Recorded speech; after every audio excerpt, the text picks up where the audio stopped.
controlados y que están fuera del contexto del, digamos, del comportamiento estructural esperado. Entonces, lo que se hace es manejar en el diseño máximas relaciones de A.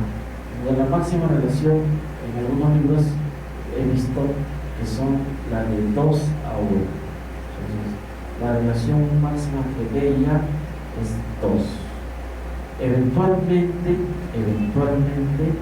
puedo utilizar, si ya no es posible usar 2, 1, sino utilizar una relación de B respecto de A,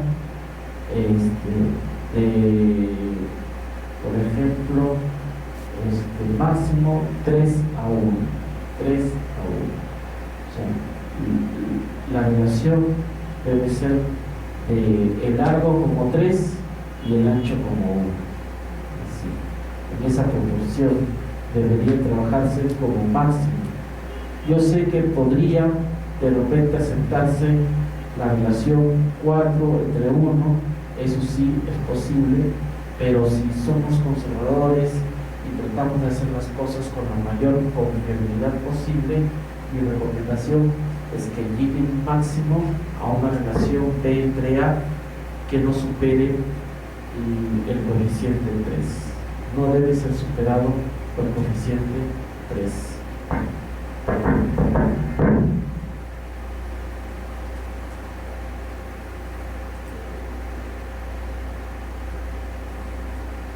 Hay una consulta.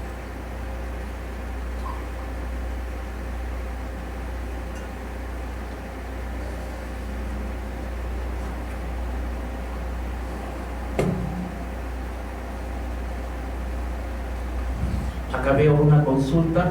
A ver, me dice: cuando se realiza el análisis estructural de dichas edificaciones, ¿cuál es la recomendación? ¿Analizarlas de forma independiente o realizarlas simplemente, realizar simplemente la dilatación sísmica y analizarlo como un todo? Mi recomendación es que lo analicen por separado y el espaciamiento o el espesor de la junta va a depender de la altura de los dos edificios, que está definido por la altura crítica. Generalmente lo da el edificio de mayor altura.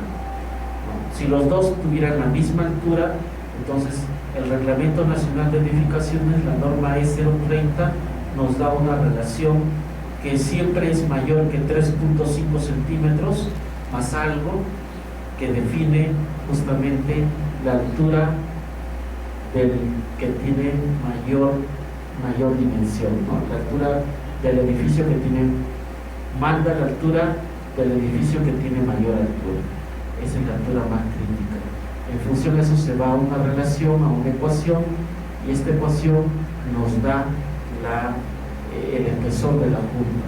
Ahora, debe conceptuarse el espesor de la junta como aquella distancia mínima, es una distancia mínima que sea capaz de poder dar suficiente espacio para que ambas estructuras o ambos bloques puedan vibrar libremente de acuerdo a sus características dinámicas cada uno de ellos. Entonces, por eso es que en función a esos criterios se define el espesor o el ancho de la junta sísmica. Ojo, es junta sísmica, no es junta de dilatación, porque la junta de dilatación tiene otro concepto. Es una junta sísmica, ¿sí? la que se diseña, la que se determina su espesor con la expresión que en la norma técnica E030 se puede dar. A ver, vamos a ver, aprovechando esta pregunta, puedo recurrir a la norma técnica. Por un momento voy a salir. Por un momento voy a salir de la presentación. Vamos a ir a la norma técnica.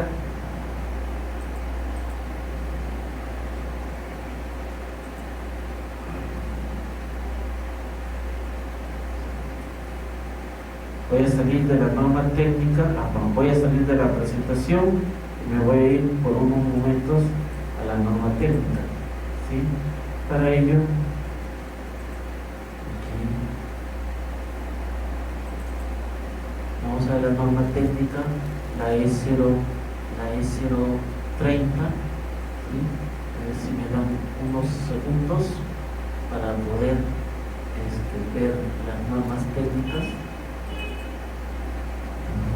Veamos un momentito. Acá está la norma técnica. Acá está. Las normas técnicas, la E030. La E030, veamos.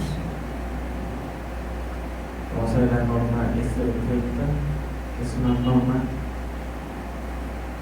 que está en vigencia en la actualidad. Esta última norma, aquí está. La norma E030 con la zonificación, las 4 zonificaciones, las 4 zonas que corresponden, la tabla de los factores de uso, la tabla número 3 con los factores de suelo, la tabla número 4 que define los periodos de su P y de su L, que son los periodos de plataforma y el periodo posterior.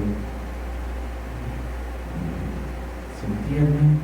Los factores de irregularidad, que son la tabla 8 y la tabla 9, la tabla 7, que define los sistemas estructurales, que ya hemos conversado en horas de la mañana. El factor de reducción sísmica, de la fuerza sísmica, que también está aquí.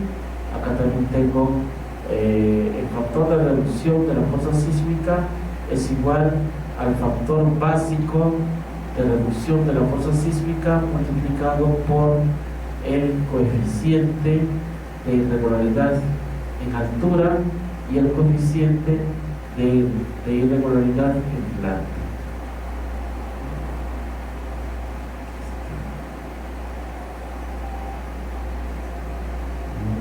Vamos a ver en relación a las juntas. Acá está. Separación entre edificios.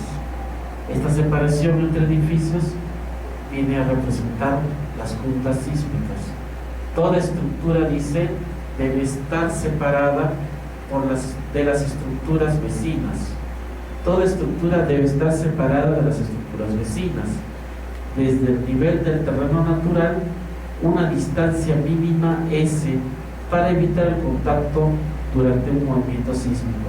Eso significa para evitar el golpeteo. El golpeteo, pues, es el golpe sincronizado que por efecto de vibración se van a dar entre dos edificaciones que no están separadas.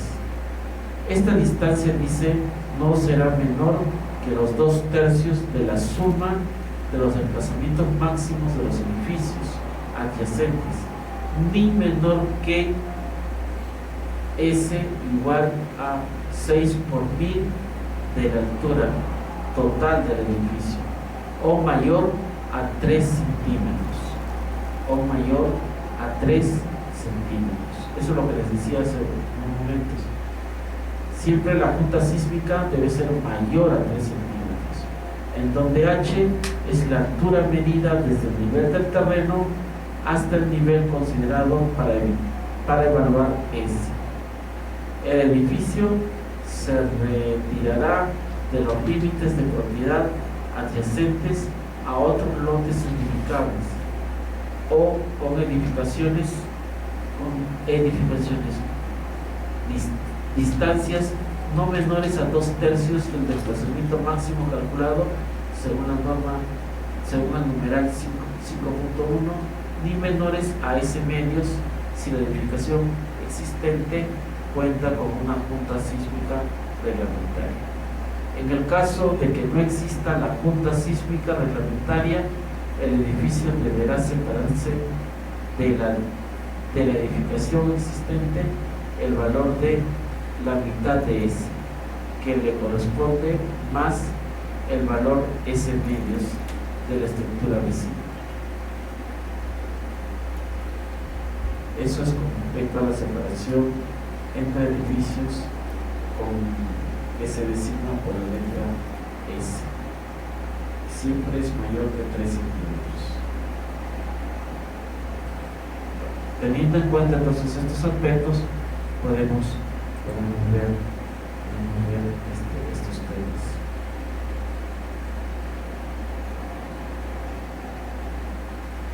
Acá hay una pregunta,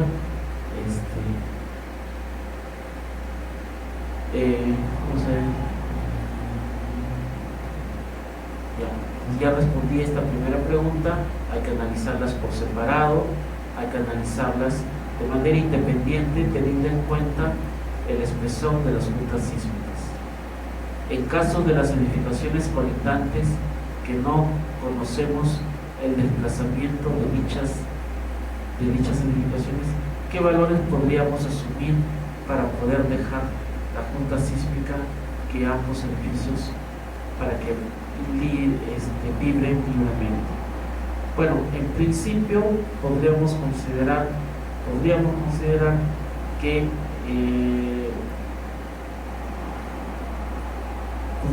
de acuerdo acá al reglamento, como dicen acá, en caso de que no exista una junta sísmica reglamentaria, el edificio deberá separarse de la edificación existente el valor de S medios que le corresponda más el valor de S medios de la estructura vecina. Eso significa que si no sabemos la altura de la edificación que se construirá colindante a la nuestra, entonces podemos asumir en principio que las dos edificaciones tendrán la misma altura. Entonces, en ese sentido, trataremos de calcular con un cierto margen de tolerancia, ¿no? Trataremos de calcular para la altura de diseño que nosotros estamos considerando. Por ejemplo, en este caso, para definir el espesor de la junta sísmica, podríamos estar pensando en que nuestro edificio tenga la altura de diseño, ¿no? Una altura de diseño, ¿no? Y podríamos estar de alguna manera estimando que la edificación colindante también tenga la misma altura, de tal modo que podríamos tomar como estimación, esta situación de igualdad de alturas y podríamos tomar siempre de manera conservadora calcular esta junta de separación o junta sísmica, ¿sí? Para que ambos vibren libremente, teniendo en cuenta esto. ¿Cómo sabemos la existencia de tanta informalidad en las construcciones? Es a ello, ¿no? ¿Cómo sabemos de la existencia de tanta informalidad en las construcciones? Es a ello que se refiere mi pregunta. Tal vez aumentar en un porcentaje por mal proceso. Bueno, sí, creo que es una buena idea añadirle, por ejemplo, yo más o menos hago una estimación por cada nivel, estimo más o menos 1 pulgada de separación por cada nivel.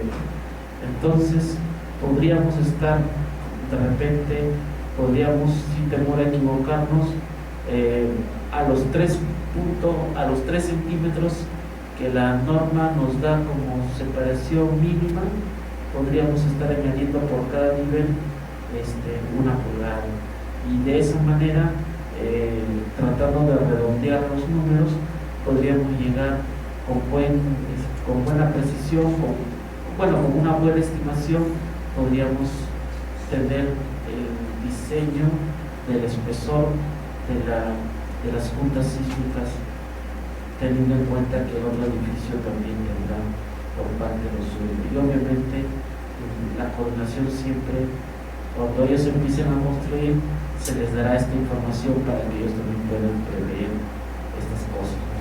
o si hacen un edificio más alto, deberán prever un alejamiento mayor, ¿no? Si es que la edificación vecina crece más o se proyecta a más altura, deberán prever una distancia mayor, teniendo en consideración la situación más crítica. Pues ya será responsabilidad de quien construye último dejar el espaciamiento prudencial para que se respete la junta sísmica que por reglamento se impone para la vibración independiente de ambas edificaciones, y se minimice la probabilidad del golpeteo entre ambas. Eso sí sería bastante importante. Sí sabemos que existe mucha informalidad, por esa razón es que en ese caso deberíamos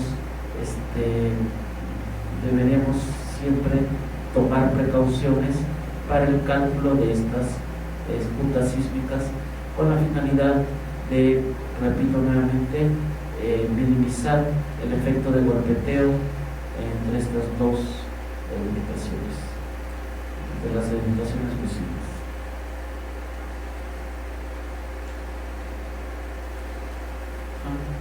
Pues teniendo en cuenta ese aspecto, nos retornamos a nuestra diapositiva, y entonces ahí espero haber contestado la pregunta, y agradeciéndoles como siempre la pregunta. Sería bastante prudencial tener en cuenta estos aspectos, y la recomendación nuevamente es moderarlo por separado, Sí, el que construye último es el que tiene que tomar las previsiones del caso. El que construye último tiene que tomar las previsiones del caso para evitar el efecto del golpeteo, ¿no? Y para alinearse con la con la norma técnica que exige, que impone estas separaciones para evitar el contacto y para propiciar la vibración independiente de ambas estructuras. Eso es en conclusión lo que puedo decir. Muchas gracias. Yo creo que es muy buena la pregunta. Aprovechando esta pregunta, hemos logrado citar este tema, que es bastante importante dentro del proceso constructivo. Entonces, como sabemos, la existencia comporta un porcentaje, ¿no?, del proceso. Eso también, ¿no? Entonces, yo creo que en este caso, así es, sí. Eso es un poco para poder redondear la idea. Es importante tener en consideración que el que construye último deberá prever todo lo que se ha considerado, a pesar de que estamos dejando un espesor de junta prudencial, tratando de ser conservadores, dejando entonces una junta más o menos respetable, que nos permita alejarnos lo suficiente de la construcción vecina, y quien construye último pues deberá también, ¿no?, más o menos tener en cuenta estas consideraciones. Y el ratio que le digo, más o menos para nuestro caso como diseñadores, en esta etapa tendremos que tomar, como le digo, por cada nivel aproximadamente 1 pulgada, por cada nivel. Es una buena medida, que de todas maneras deberá ser verificada en el proceso de la evaluación de los máximos desplazamientos, sobre todo en el caso de los últimos pisos, que son los que experimentan mayor desplazamiento. Sí, muchas gracias.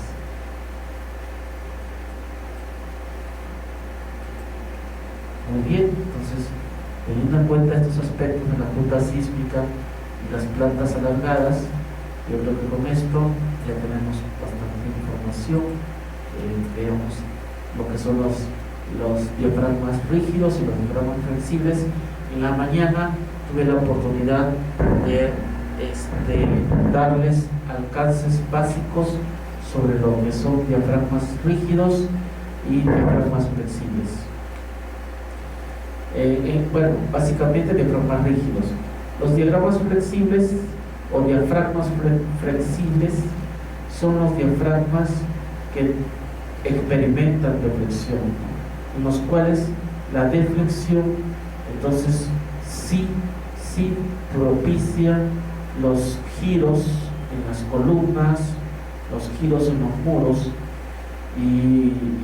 e íntegramente no solamente se tienen esfuerzos del corte, sino que además también está presente los momentos flectores y los giros en las zonas de unión entre elementos de área, que son las losas, y los muros conectados a la misma. Entonces, esta es la diferencia entre un diafragma rígido y un diafragma flexible.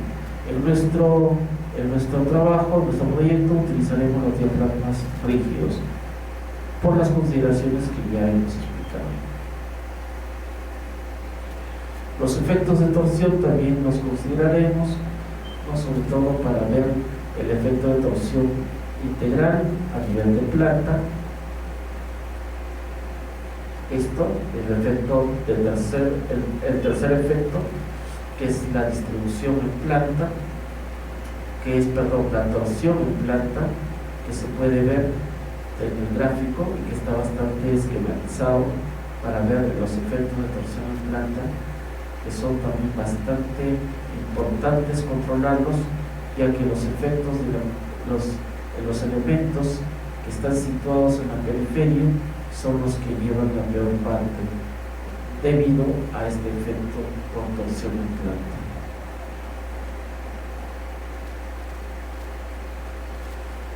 Los efectos de la torsión en planta se pueden controlar teniendo en cuenta que podemos controlar las excentricidades, la distancia entre los centros de rigidez y los centros del corte, que si se trata de una edificación regular, el centro del corte más o menos coincide con el centro de masa. Ahora, el centro de masa en una figura regular coincide aproximadamente con el centro de gravedad, y el centro de gravedad coincide geométricamente con el centroide de la planta. En pocas palabras, lo que se quiere aquí es medir la distancia existente entre el centroide o centro de masas y el centro de rigideces. En la medida en que esta distancia se pueda controlar tratando de minimizarla, el efecto de torsión también se estará controlando de esta manera. Entonces, debe tenerse en cuenta que esta distancia de separación entre estos dos puntos importantes, que son los centros de rigidez y los centros de masa, esta distancia debe ser mínimos para que el brazo de palanca pueda disminuir, y de esta manera el efecto de torsión haga lo propio también, disminuyendo su valor, disminuyendo su intensidad, ya que si bien es cierto la fuerza lateral no va a cambiar porque va a depender del sismo, lo que sí los ingenieros podemos hacer es cambiar, modificar, minimizando la distancia del brazo de palanca. ¿Para qué? Para que el momento de torsión, pueda minimizarse. Entonces, la distancia que existe entre el centro de rigidez y el centro de masas o centro inercial, esa distancia es lo que se le llama la excentricidad. Si no hay excentricidad, estos dos puntos resultan ser los mismos, por lo tanto no hay efectos de corrosión en planta.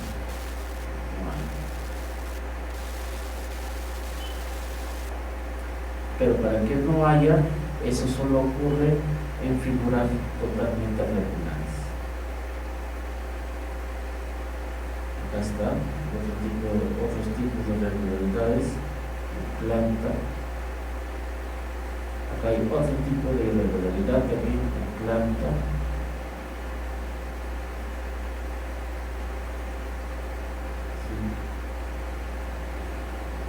La discontinuidad en elevación, por ejemplo, en planta están las esquinas entrantes, en planta se encuentran también las esquinas entrantes, la modificación, los espacios huecos, los cambios de sección, cuando pasan de un ancho mayor a un ancho menor o viceversa, ¿no? Todo eso constituye lo que son la irregularidad en planta.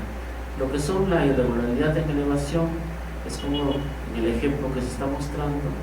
En el ejemplo se muestra una edificación cuyo pórtico se ha interrumpido, aparece en el primer piso pero desaparece en el segundo. Entonces eso equivale a una discontinuidad vertical y eso no se acepta, no debe hacerse en el modelo estructural. Por esa razón es que es importante también mantener una regularidad en elevación. Por ejemplo, sistemas no paralelos también es otra irregularidad en la que si son sistemas no paralelos, entonces habría que descomponer estos muros haciendo o tratando de uniformizar mediante la descomposición en dos ejes, en regular, en vertical y horizontal. O luego, horizontal, luego, una vez que se tengan estos esfuerzos descompuestos o estas fuerzas descompuestas, procurar encontrar las excentricidades respectivas en cada uno de ellos, teniendo en cuenta su centro de masas.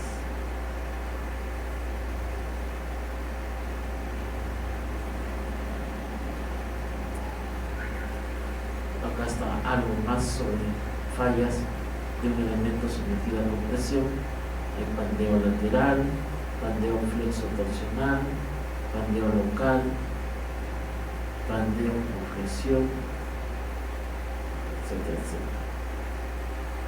Y los famosos aisladores sísmicos, que representan uno de los sistemas de protección sísmica para edificaciones principalmente de poca altura, y que está ahora el MINSA desarrollando con la finalidad de ir preparando la infraestructura para los centros de salud a nivel nacional o hospitales a nivel nacional. Esto es con respecto a la primera parte. Es un tema bastante apasionante todo esto. He dado algunos pincelazos